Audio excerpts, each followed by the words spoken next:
Hello, in this video we're gonna check if Motorola Moto E40 has a dual SIM slot.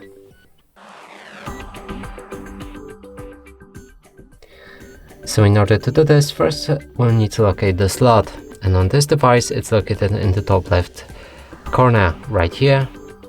Now take the needle from the box, and actually it needs to be from the box because it can't be any other, because as you can see it's a very long one compared to normal one. It's very long. So now take it out, stick it in this gap right here and use a bit of the force to open it. Now take the slot out, and here we can already find that it has a dual SIM slot. One right here, second right here. And that's it for this video. Hope you like it. Please consider subscribing to our channel, leave a like and a comment below.